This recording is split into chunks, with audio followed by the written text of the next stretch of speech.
આદેશ હું એકતાનાથ ગુરુ યોગી તુલસીનાથજી બાપુ શ્રી શનિદેવ મંદિર ભવનાથ તલેટી ગિરનાર જુનાગઢ ગુજરાત. કાલે આપણે વાત કરી હતી કે માનવ સંવાદ વિના રહી શકતો નથી. આજે આપણે વાત કરીશું મનની સોયમાં તબિયતનો દોરો. આપણી જે ઈચ્છાઓ હોય છે, એક અંદરની એક બહારની, એમાં માણસ આખી જિંદગી એ ખુદની સાથે લડતો રહે છે કે કરવું શું. પોતાની ઈચ્છાઓ ઘણી બધી હોય છે ને, કે માણસનું એક પોતાનું એક સપનું હોય છે કે હું આ થઈશ, પરંતુ એ ન બનતા કુટુંબ પરિવારની ફરજ પૂરી કરતાં કરતાં આપણે એ સપના એ જતું કરી દઈએ છીએ. કેમ કે એ ફરજ તો નિભાવવાની છે, કુટુંબ પરિવારને તો ચલાવવાનું છે, તો આપણે કરીએ કંઈક બીજું છીએ, આપણે થવું કંઈક બીજું જ હતું. તો માણસ કેવી રીતે ઉલઝી જાય છે એ વિશે આપણે વાત કરીએ. ઇટાલીના 14મા સૈકાના કવિ પેટ્રાર્ચની આકાંક્ષા એક જ હતી, તેને તેની કવિતાઓથી સંતોષ નહોતો. 40 વર્ષની ઉંમરે તેને રાજકવિનો મુગટ પહેરાવવામાં આવ્યો હતો, પણ તેથી તેને એવું લાગ્યું નહોતું કે હું હવે સફળ થઈ ગયો. તેણે તો કહ્યું કે મારે મારા જીવનને જ કલાકૃતિ જેવું બનાવવું છે. માણસ સરસ રીતે જીવી શકે તો તેનું જીવન કલાકૃતિનું રૂપ ધારણ કરે છે. તો જે પેટ્રાર્ચ છે એને ખિતાબ મળેલો છે કવિનું, રાજકવિનો એને મુગટ પહેરાવવામાં આવ્યો છે, પરંતુ એનાથી ખુશ નથી. એને માત્ર જીવનમાં એક કલા હોવી, એક કલામાં નિપુણતા, એ કંઈ સર્વસ્વ નથી બની જતું, પરંતુ પૂરું જીવન એક કલાકૃતિ હોય.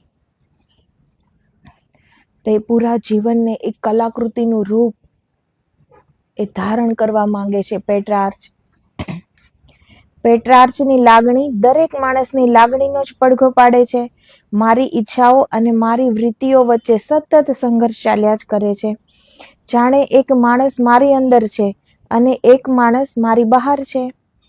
આ બધાની જિંદગીમાં આવું થાય છે. એક વિચાર આપણી અંદર હોય છે, એક માણસ આપણી અંદર હોય છે, એક માણસ આપણી બહાર હોય છે. અંદરની જે આપણી ઈચ્છાઓ છે, એક વૃત્તિ છે, અહીંયા હર જીવ માત્રમાં કોઈક ને કોઈક એવો ગુણ હોય છે જે બધામાં નથી હોતો, એ બધાથી ખાસ હોય છે. દરેક વ્યક્તિમાં એક સદગુણ એવો હોય છે જે જોવા જેવો હોય છે, શીખવા જેવો હોય છે. એવી જ રીતે દરેકની એક ઈચ્છા એવી હોય છે કલા પ્રત્યે, કંઈક કરવા પ્રત્યે એક સપનું હોય છે કે હું આમ બનીશ. તો એક અંદરનો માણસ છે જે આપણને પ્રેરે છે એ તરફ કે આ કરવું છે, આ બનવું છે, પરંતુ બહારના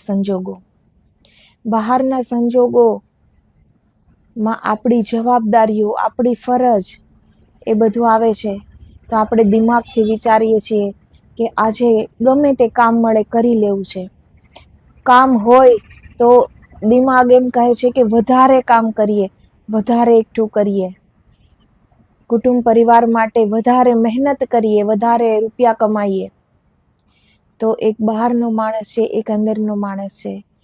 તો એ બધાની અંદર છે. એવું નથી કે કવિ પેટ્રાર્ચની અંદર છે, એ બધાની અંદર બે માણસ છે. બંને લડતા હોય તેવું લાગે છે.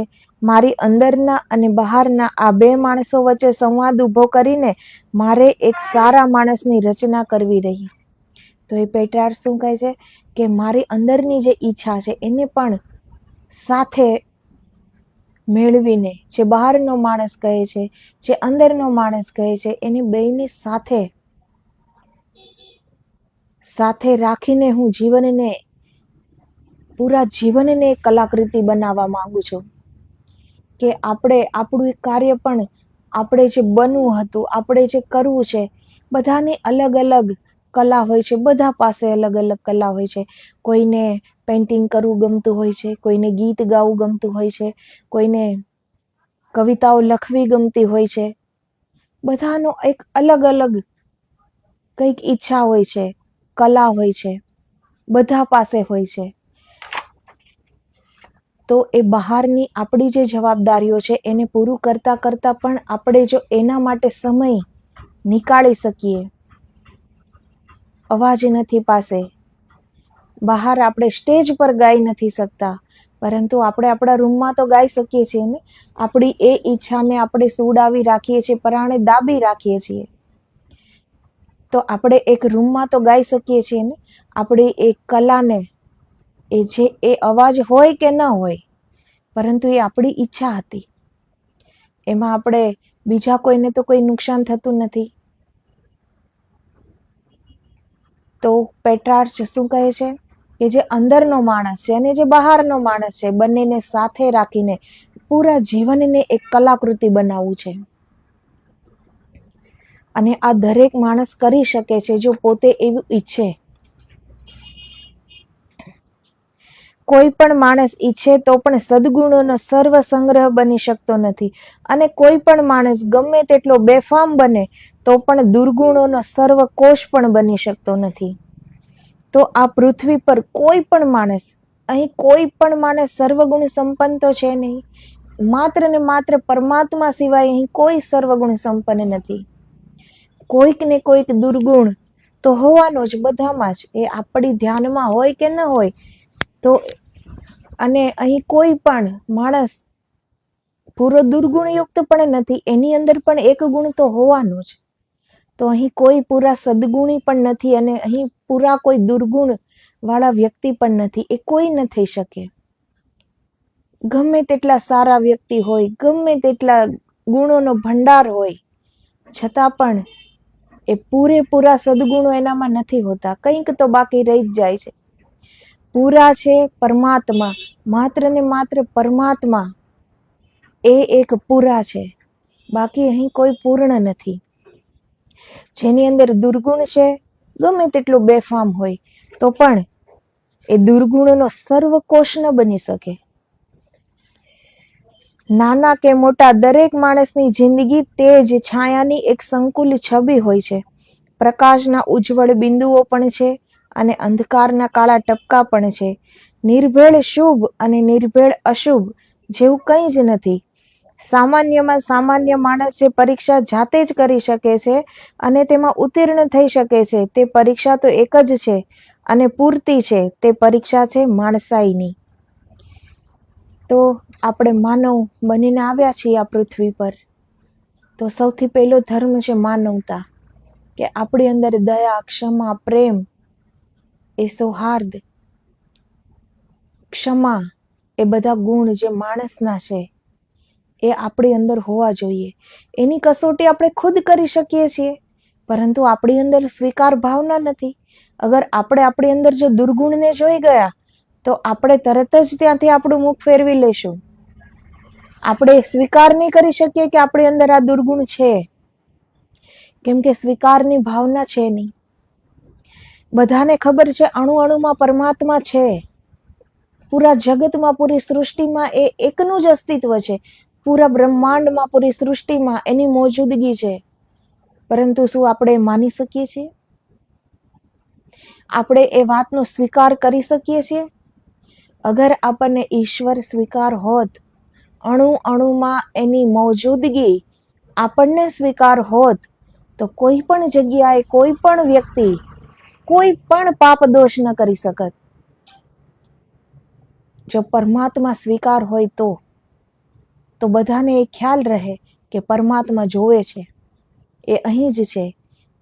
હું શું વિચારું છું, શું કરું છું, પરમાત્મા જોવે છે. પરંતુ આપણી અંદર એ સ્વીકાર ભાવના જ નથી. તો જો આપણે આપણી અંદરના જે દુર્ગુણો છે એ આપણને કદાચ દેખાઈ પણ જશે, તો આપણે એને માનવા તૈયાર નહીં થઈએ. આપણે નહીં સ્વીકાર કરીએ કે હા, મારામાં પણ દુર્ગુણ છે, એટલે આપણે પૂર્ણ નથી બની શકતા. પરમાત્માને પામીને એ કલ્યાણના માર્ગે ચાલીને તો આપણે પૂર્ણ નથી બની શકતા, પરંતુ આ તો આ ખાલી એક માનવના ગુણધર્મો છે ને, કે માનવ બનીને આવ્યા છીએ. પરમાત્માની વાત તો દૂર રહી, પરંતુ માનવ બનીને આવ્યા છીએ તો માનવતાના જેટલા ગુણ હોવા જોઈએ એટલા તો આપણે આપણી જાતની પણ તપાસ કરવી જોઈએ. આપણે આપણી જાતની એટલી કસોટી કરવી જોઈએ કે શું કમી છે. માનવ છીએ તો માનવના બધા ગુણ છે કે નથી. એ સમય આવીએ એ સમજદારી ઉપયોગમાં આવી શકે છે કે નથી અમલમાં મૂકી શકાતું. ગમે તેવો સમજદાર આપણે હોઈએ, આપણને એવું લાગતું હોય કે બધી જ સમજ મારી પાસે છે, પરંતુ જ્યારે વિપત્તિનો જ્યારે સમય આવે છે ત્યારે એની કસોટી થાય છે કે એ સમજ પોતાના માટે કેટલી કામ લાગી. બીજાને વિપત્તિના સમયે બીજાને આપણે ઉપદેશ આપવો એ બહુ સહેલો છે, પરંતુ એ પ્રમાણે આપણે જીવન જીવવું એ બહુ અઘરું છે. બીજાને તો આપણે કહી દઈએ છીએ કે ભાઈ અત્યારે આ સમય છે તો હંમેશા નહીં રહે. સમય જ છે ને, એ જતો રહેશે, આવ્યો છે તો જતો પણ રહેશે. આજે દુઃખ છે તો કાલે સુખ પણ આવશે, તું જરા મહેનત કર. બીજાને આપણે ઉપદેશ આપી દઈએ છીએ, પરંતુ એ જ વિપત્તિનો સમય અગર આપણે આવ્યો તો આપણે નાસીપાસ થઈ જઈએ છીએ. એ સમજ ક્યાંય દૂર જતી રહે છે, તો પછી એ સમજ હોવી કામની શું? તો માનવની અંદર જેટલા પણ સદગુણો હોવા જોઈએ એ બધા આપણી જિંદગીમાં આપણે અમલમાં પણ હોવા જોઈએ. બાકી તો સદગુણ હોય કે દુર્ગુણ હોય, કામનું શું?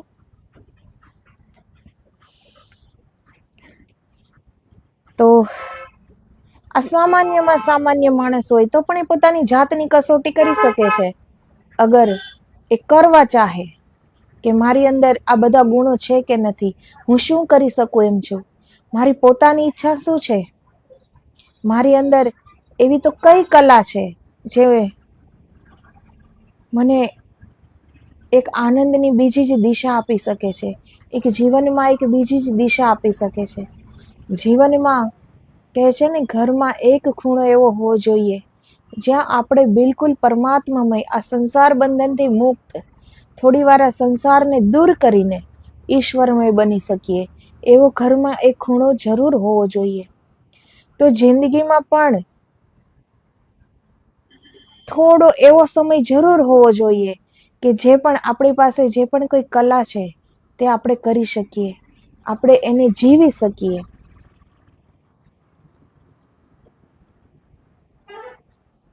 તો સામાન્યમાં સામાન્ય માણસ જે પરીક્ષા જાતે જ કરી શકે છે અને તેમાં ઉત્તીર્ણ થઈ શકે છે, તે પરીક્ષા તો એક જ છે અને પૂરતી છે. તે પરીક્ષા છે માણસાઈની. આ સંસારમાં એવા માણસો થઈ ગયા છે જેમણે પોતાના તન, મન અને સંજોગોની અનેક મર્યાદાઓની વચ્ચે પણ પોતાની માણસાઈને પ્રગટ કરી છે. આવા માણસોએ હંમેશા સદગુણ દુર્ગુણના લાંબા ચક્કર પાડ્યા વિના એક જ કસોટી આગળ કરી છે: હું માણસાઈની મારી સંપત્તિ વધારી રહ્યો છું કે તેનું દેવાળું ફૂંકી રહ્યો છું. તો આજે પણ એવા માણસો છે જે કોઈ પણ સંજોગ, ચાહે કેવો હોય, કોઈ પણ સંજોગ હોય, ગમે તેટલી મુશ્કેલી હોય, કંઈ પણ કરવું પડે, છતાં પણ એ એના માણસાઈ નથી છોડતા.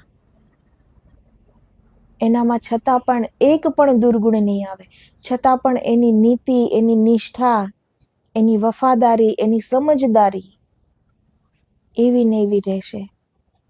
સમય ચાહે ગમે તેવો હોય. માણસ એમ કહે છે ને કે સમય બધું કરાવી લે છે. નહીં, સમયને કોઈ હાથ પગ નથી કે કરાવી લે.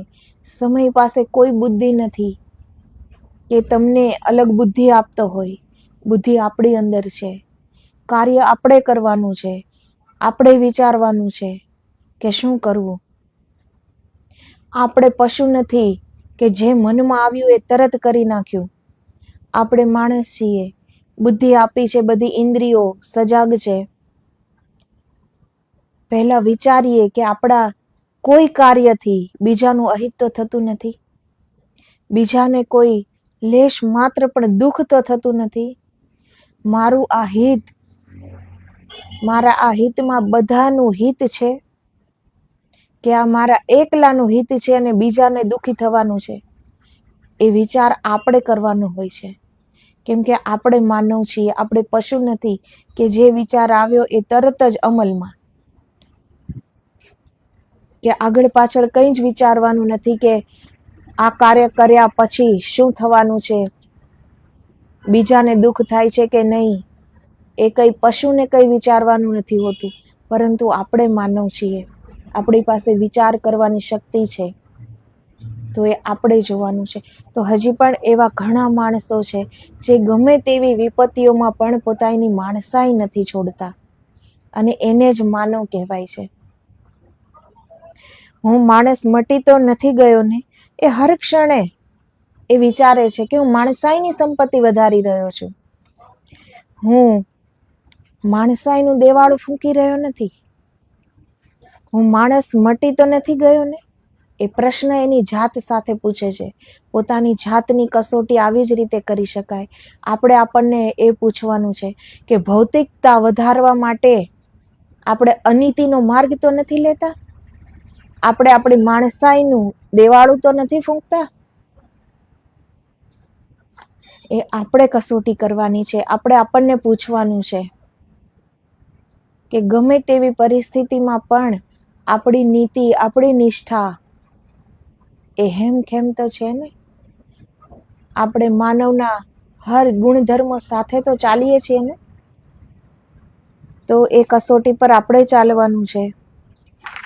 માણસે માણસ તરીકેનો પોતાનો પરવાનો ટકી રાખવા માટે ઝાઝી બુદ્ધિની જરૂર નથી પડતી. કોઈ કોવતની પણ જરૂર નથી હોતી, કોઈ મિલકતની પણ જરૂર નથી હોતી, કોઈ હોદ્દો તેની પાસે હોવો જોઈએ એવું પણ નથી. તેની પાસે માત્ર માણસનું એક હૃદય હોય એટલે એ જ એને માટે પૂરતું બની રહે છે. તો પોતાની જાતની કસોટી કરવા માટે જરૂરી તો નથી કે કોઈ આપણે હોદ્દા હોવો જરૂરી છે. એના માટે કોઈ શરત નથી.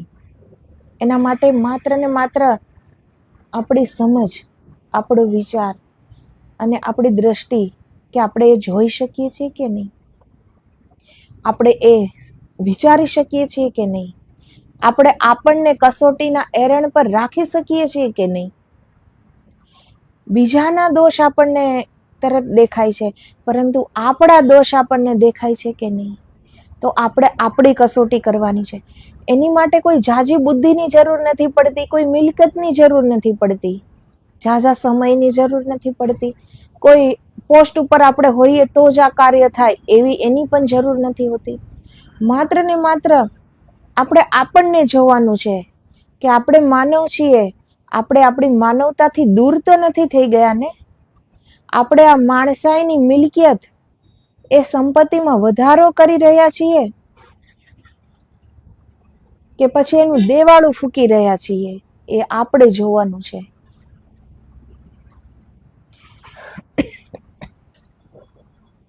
કરુણા વગરનું હૃદય ગમે તેટલી આલિશાન ઇમારત જેવું હશે તો પણ તે ભૂતિયો મહેલ જ બની રહેશે. એક ઝૂંપડા જેવી જિંદગીમાં પણ કરુણા સભય હૃદય સાચા હીરાની જેમ પ્રકાશ પાથરતું રહે છે. હૃદયની સંપત્તિ પ્રેમ અને કરુણા છે. તો જે લૌકિક જિંદગી આપણે જીવીએ છીએ એમાં રૂપિયા પૈસાની એ મિલકત હોવી જરૂરી પડે છે, પરંતુ આપણી સાચી મિલકત છે આપણું હૃદય, અને હૃદયની મિલકત છે પ્રેમ અને કરુણા. જો એ ન હોય તો કંઈ જ કામનું નથી હોતું. ભૌતિક સંપત્તિ ગમે તેટલી ભેગી કરી લઈએ, અગર માનવના ગુણ નથી તો એ શું કામનું. કરુણા સભય હૃદય જેનું હોય છે એ ઝૂંપડામાં પણ આનંદથી જીવે છે, અને જેના હૃદયમાં કરુણા નથી એ અગર મહેલમાં પણ રહે, જેના હૃદયમાં પ્રેમ નથી તો એ અગર મહેલમાં પણ છે, સુખ સંપત્તિ વૈભવમાં રાચે છે, પરંતુ એની અંદર જ પ્રેમ નથી, કરુણા નથી, તો એને શું આનંદ મળતો હોય. તો એની અંદર ક્યાંય આનંદની જગ્યા જ નથી, પરંતુ એ બીજાને દેખાડવા માટે કે હું કેટલો અમીર છું, હું કેટલો સંપત્તિ યુક્ત છું, હું કેટલો સુખી છું, એ બીજાને બતાવવા માટે જરૂર એ મુખ હસતું રાખી શકે, બનાવટી હસી બધાને બતાવી શકે, પરંતુ જેના હૃદયની આ મિલકત છે પ્રેમ અને કરુણા, એ જેનામાં ન હોય એને સંપત્તિ કે વૈભવ કે લૌકિક સુખ, ભૌતિક સંપન્નતા, કોઈ પણ વસ્તુ એને આનંદ આપી શકતું નથી. તો આપણે માનવની જે માનવતાના જે સદગુણો છે એ અગર આપણી અંદર નથી તો બહાર કંઈ પણ પ્રાપ્ત કરી લો, આપણને જરા પણ એનો આનંદ નહીં મળે. હા, એ બનાવટી આનંદનો અભિનય જરૂર કરી શકશે માણસ, કે બીજાને એમ લાગે કે આ જ સુખીમાં સુખી છે, પણ પોતાની અંદર એ સુખ, એ ખુશી એ ક્યાંય નહીં હોય, કેમ કે હૃદય વિશાળ છે જ નહીં. અગર હૃદયનું કામ કર્યું હોત તો એની અંદર પણ પ્રેમ અને કરુણા હોત. જેની પાસે સારું હૃદય છે, પ્રેમ અને કરુણાથી સભર હૃદય છે, તેને માટે જીવનની કલા હસ્તગત કરવાનું કાર્ય અઘરું બનતું નથી. મહાન ફ્રેન્ચ નિબંધકાર મોન્ટેન કહે છે કે જીવનનું સાચું તત્વજ્ઞાન એક જ છે, સારી રીતે મરવાની કળા. પણ સારી રીતે જીવ્યા વિના સારી રીતે મરી શકાતું નથી. તો જેને જીવતા નથી આવડતું એને મરતા પણ નથી આવડતું. જીવન પહેલા આવે છે ને મૃત્યુ બાદમાં આવે છે. તો જેને જીવનને જીવતા જ નથી આવડ્યું એને મરતા પણ નહીં આવડે. અગર જીવન જીવવાની કળા નથી તો પછી મૃત્યુની કળા તો ક્યાંથી શીખી શકે? અગર એ પોતે સદગુણોનો ધની છે, અગર બધા સદગુણો એની અંદર છે, વિચારવાની શક્તિ છે, પોતાને કસોટીના એરણ પર મૂકવાની શક્તિ છે, તો એ જ સદગુણો એને આનંદ તરફ લઈ જશે, એક સંતોષ તરફ લઈ જશે. બધા જ ગુણ અગર અંદર છે, નીતિ નિષ્ઠાથી, વફાદારીથી, સમજદારીથી, પ્રેમ કરુણાથી હૃદય સભર છે અને આપણે જીવીએ છીએ તો આપણા જીવનમાં શાંતિ આવે છે, આનંદનો પ્રવેશ થાય છે, સંતોષનો પ્રવેશ થાય છે. તો મૃત્યુ સમયે કોઈ ઉદ્વિગ્નતા નથી હોતી, કેમ કે જીવન અગર શાંતિમાં શાંતિમય જીવ્યા છીએ તો મૃત્યુ સુધીમાં તો શાંતિ એના કેટલી એની આદિ બની ગયા હોઈએ છીએ આપણે.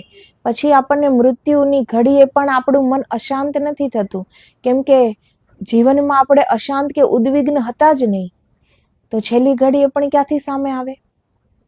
પરંતુ જે આખી જિંદગી ઉદ્વિગ્ન થઈને, ઉલઝી જઈને અને જીવન જીવે છે અસંતોષથી, ગમે તેટલું મળે છતાં પણ પર્યાપ્ત નથી, જાજુ મેળવવાની કોશિશમાં બસ બહાર ભટકતો રહે, બહારની દોડતો જ રહે, ઉલઝતો જ રહે આ સંસારમાં, સાચું ખોટું કરીને બધું પ્રાપ્ત કરતો રહે. તો જ્યારે મૃત્યુની ઘડી આવે છે ત્યારે તો બધા માણસને ખબર પડે છે ને કે આખી જિંદગી શું કર્યું હતું. તો એની સામે પણ એનું જીવન જ્યારે પૂરું જીવન એ જોવે છે ત્યારે એને કેટલો અસંતોષ થાય છે કે આ મેં શું કર્યું, શેની પાછળ દોડતો હતો, કેટલા અવગુણો હતા મારામાં, કેટલી અનીતિ કરી છે, કેટલું ખોટું કર્યું છે, કેટલા પાપ બંધન ભેગા કર્યા છે. તો એને છેલ્લે અસંતોષ થશે, ઉદ્વિગ્નતા થશે, પીડા થશે. પરંતુ જે સારી રીતે જીવ્યા છે, પ્રેમથી જીવ્યા છે, દયાથી જીવ્યા છે, કરુણા રાખી છે બધા પર, હર એક સદગુણ છે, તો છેલ્લી સમય મૃત્યુની ઘડીએ પણ જ્યારે એનું જીવન એની આંખ સમક્ષ હોય છે ત્યારે એને બિલકુલ સંતોષ હોય છે, શાંતિ હોય છે કે જે જીવન જીવ્યો, આનંદથી જીવ્યો, માનવતાના હર ગુણો સાથે જીવ્યો, તો એની અંદર કોઈ અસંતોષની ભાવના નથી. એ શાંતિમાં પરમાત્માને ધન્યવાદ કહેતા એનો પ્રાણ નીકળે છે. અને કે આ ઈશ્વરની જ કૃપા છે ને કે આપણે એ સદગુણોને પૂરી જિંદગી અપનાવી શકીએ, જીવનમાં અમલમાં મૂકી શકીએ. વિપત્તિનો કેવો પણ સમય આવી જાય, કોઈ પણ સમય આવી જાય, છતાં આપણી અંદર કોઈ દુર્ગુણ ના આવે, છતાં પણ આપણે નીતિથી ચાલીએ, છતાં પણ આપણું જીવન પવિત્રતાથી ભરેલું હોય, તો એક પાવન અને પવિત્ર જીવન એ આગળ જતા ઈશ્વરમય જ બની જાય છે. કેમ કે એ ઈશ્વરની કૃપા તો છે કે આવી રીતે જીવન જીવી શકે છે. તો મૃત્યુની ઘડીએ એ ઈશ્વરને ધન્યવાદ આપતો હોય છે કોઈ અશાંત નથી હોતો. તો જેને જીવતા આવડે છે એને મરવાની કળા પણ આવડી જાય છે કે કેટલી શાંતિથી અને કેટલા સંતોષથી ઈશ્વરમય બનીને અહીંથી જવાનું હોય છે. એ કળા પણ એને આવડી જાય છે. પણ સારી રીતે જીવ્યા વિના સારી રીતે મરી શકાતું નથી. એટલે સારી રીતે મૃત્યુ મેળવવાની કળામાં સારી રીતે જીવવાની કળાનો પણ સમાવેશ થઈ જાય છે. સારી રીતે જીવવાનો અર્થ સુખ સાધનો ગમે તેમ પ્રાપ્ત કરીને આરામથી પીડા રહિત જીવવું એવો નથી. જ્યાં પ્રેમ છે ત્યાં પીડા તો છે. પ્રેમનો સ્વીકાર કરનારે પીડાને પણ સ્વીકારવી પડે છે. સુખ અગર દુઃખનો ખ્યાલ કોઈ પણ માણસ પોતાની જાત પૂરતો મર્યાદિત બનાવી શકતો નથી. તમારી તબિયત 100% સારી હોય અને મનમાં આનંદનું ઝરણું વહેતું હોય, પણ તમારું બાળક તાવમાં તરફડતું હોય તો તમારી તબિયતમાં બાદબાકી થયા વગર રહે જ નહીં. તો જે માણસની અંદર સમજ છે એને ખ્યાલ આવે છે કે અહીં કોઈ એ સંસારમાં પૂર્ણ આનંદ નથી કે કોઈ એ આનંદમાં જીવી શકે. આપણું શરીર આરોગ્યવાન છે, કોઈ રોગ નથી, સુખ વૈભવ બધું જ છે. પરંતુ આપણું બાળક અગર તાવમાં તરફડતું હોય, આપણું બાળક અગર રોગી છે, તો શું આપણે આપણા શરીરનો કે સુખ વૈભવનો આનંદ લઈ શકીશું? તો માણસને કંઈક ને કંઈક તો દુઃખ છે જ અહીં. કેમ કે સંસારમાં એ નાશવંત સુખ છે. સુખ બધાને મળે છે, પરંતુ એ નાશવંત સુખ છે. અહીં કોઈ પરમ સુખ નથી આ સંસારમાં. અગર સંસારમાં જ પરમ સુખ હોત તો જેટલા પણ રાજાઓ એ વૈરાગી બની ગયા, બધું છોડીને ત્યાગી બની ગયા, બધું છોડીને સંન્યાસી બની ગયા, તો એ સંન્યાસી ન બનત ને. અગર રાજ વૈભવમાં પુત્ર પત્નીમાં જ જો સુખ હોત તો રાજાઓને તો ક્યાં કમી હતી, રાણીઓની કે પુત્રો પુત્રીઓની કે વૈભવની, સંપત્તિની કે નામનાની કોઈ જ કમી ન હતી ને રાજાઓને. તો છતાં પણ એને આ માર્ગ કેમ ચૂન્યો? તો કંઈક તો કમી રહી હશે ને, કંઈક તો કમી એને દેખાઈ હશે ને. સંસાર અને સંન્યાસનો કોઈક ભેદ તો એને જોયો હશે ને. તો આ સંસારમાં પૂર્ણ સુખ નથી કે માણસ પૂર્ણ સુખી થાય તો જ એ શાંતિથી સંતોષથી જીવી શકે, પરંતુ એ પોતાની સમજથી શાંતિ સંતોષથી જીવી શકે છે. એને એ વાતનો હર પલ ખ્યાલ છે કે હર સમયે હર ચીજનું સુખ નથી હોતું, કોઈક ને કોઈક એક દુઃખ પણ હોય છે. તો અગર 50 સુખ છે અને 2-3 દુઃખ હોય તો એને દુઃખ ન ગણાય. એવી જો સમજ હોય તો આપણી પાસે પણ દુઃખનું નામ આપણે અગર બેસીને વિચારીએ તો આપણને પણ ખ્યાલ આવે કે આપણી પાસે દુઃખ શું છે. 1-2 વાતનું જ દુઃખ હશે, બાકી બધું જ સુખ હશે. પરંતુ આપણી દ્રષ્ટિ એ 50 સુખોને ભૂલીને 2 દુઃખોને જ જોવે છે કે અમે દુઃખી છીએ, અમે દુઃખી છીએ. કેમ કે જીવન જીવવાની કળા નથી, શું જોવું એની સમજ નથી. અગર આપણે 48 સુખોને જોઈએ તો 2 દુઃખોની બાદબાકી કરી શકીએ તો આપણી જેવું સુખી કોણ હોય? પરંતુ એ દ્રષ્ટિ, એ સમજ આપણી પાસે નથી. એટલે આપણે બધા જ સુખોને 1-2 દુઃખ એના ઉપર ભારે પડી જાય છે. એ 2 દુઃખમાં જ પૂરી જિંદગી જતી રહે છે કે મારે આ દુઃખ છે, મારે આ દુઃખ છે. તો માણસ જેવું વિચારે છે એવું જ એનું જીવન બની જાય છે. માણસ એમ જ વિચારતો રહે કે હું દુઃખી છું, દુઃખી છું. એ જેને પણ પુકારે છે એ જ એની પાસે આવે છે. અગર એ માણસે 2 દુઃખને ભૂલીને સુખ છે એને યાદ રાખ્યું હોત કે મારી જેવો સુખી કોઈ નથી, હું સુખી છું, સુખી છું, તો સુખ પાસે આવત.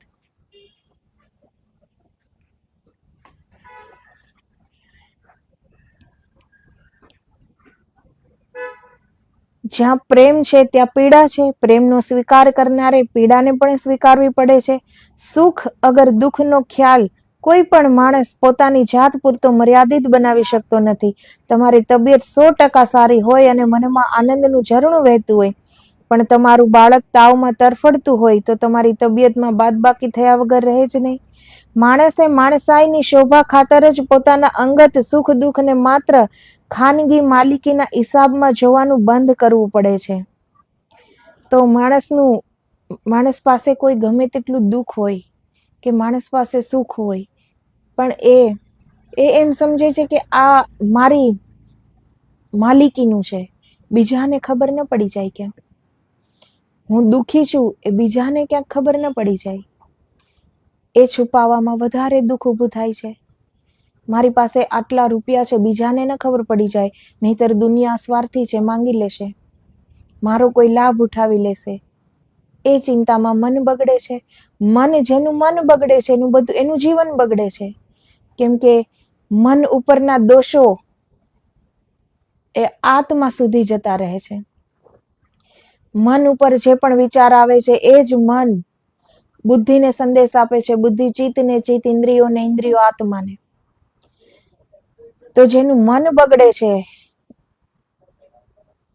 એનું જીવન બગડે છે. પોતાના સુખને વહેંચવું પડે છે, પ્રસાદની જેમ વહેંચવું પડે છે, અને પારકા દુઃખમાં ભાગીદારી નોંધાવવી પડે છે. તો સાચું શું છે કે આપણી પાસે અગર સુખ છે તો આપણે એ સુખને વહેંચી શકીએ. કેમ કે આનંદ વહેંચવાથી વધે છે, સુખ વહેંચવાથી વધે છે. અને જો બીજા દુઃખી છે તો એના આપણે ભાગીદાર બની જઈએ, એના દુઃખના. એને કહેવાય છે માનવ, એને કહેવાય છે માનવના ગુણ. પોતાની જિંદગીમાં ગમે તેટલું દુઃખ જોવું પડ્યું હોય છતાં તે દુઃખને દુનિયાના એકંદર દુઃખનો નાનકડો અંશ ગણીને ઓસડની જેમ પી જવું પડે છે. અંગ્રેજી ભાષાના એક સમર્થ સર્જક હેઝલિટ 52 વર્ષની ઉંમરે મૃત્યુ પામ્યા. તેમણે ઘણા બધાને પ્રેમ આપ્યો, તેમને કદી પ્રેમના બદલામાં પ્રેમ ન મળ્યો. આમ જુઓ તો તેના મૃત્યુના સંજોગો ઘૃણાજનક લાગે. એકલો અટુલો હેઝલિટ ભાડાની ખોલીમાં મૃત્યુ પામ્યો છે. એ મકાનના ઘરધણીને એ જગ્યા નવા ભાડૂતને બતાવવાની ભારે ઉતાવળ છે, એટલે હેઝલિટના મૃતદેહને તે પગથી હડસેલીને સોફા નીચે ધકેલી દે છે. તેનું વર્ણન વાંચનારને થાય કે આવું મૃત્યુ મારા દુશ્મનને પણ ન મળજો. પણ હેઝલિટને અંતિમ ક્ષણે જિંદગીના તમામ દુઃખો યાદ હોવા છતાં તે કહે છે કે હું સુખી છું.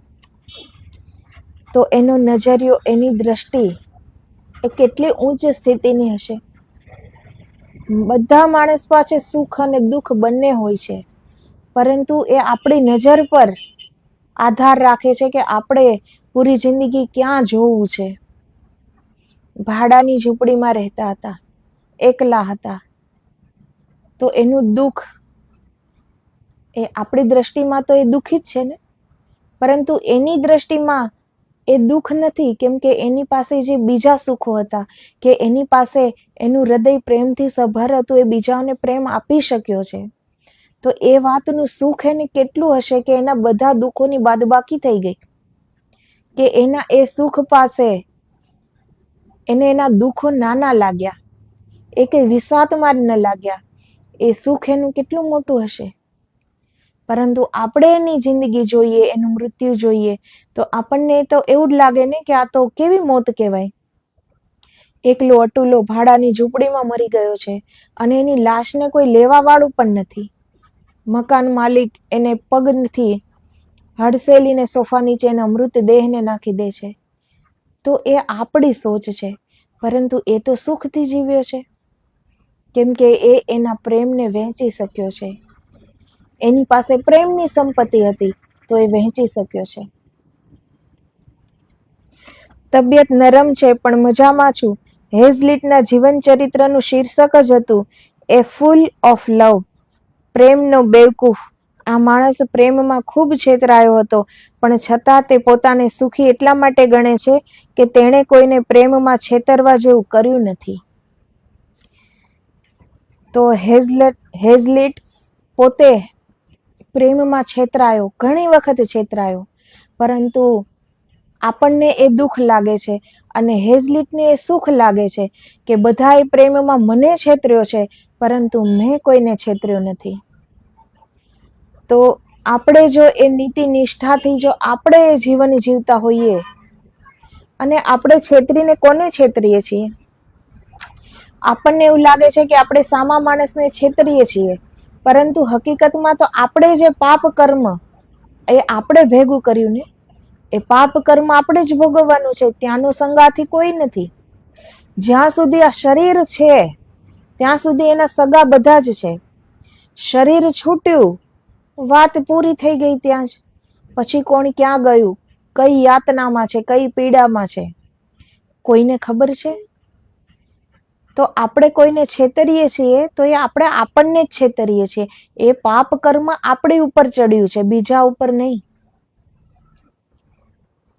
તો અગર આપણે કોઈને છેતર્યા નથી, આપણને કોઈએ દુઃખ દીધું પરંતુ આપણે કોઈને દુઃખ નથી દઈ ગયા, એ વાતનું સુખ, એ તો એ સુખ જેણે અનુભવ કર્યો હોય એને જ એ આનંદની ખબર પડે ને.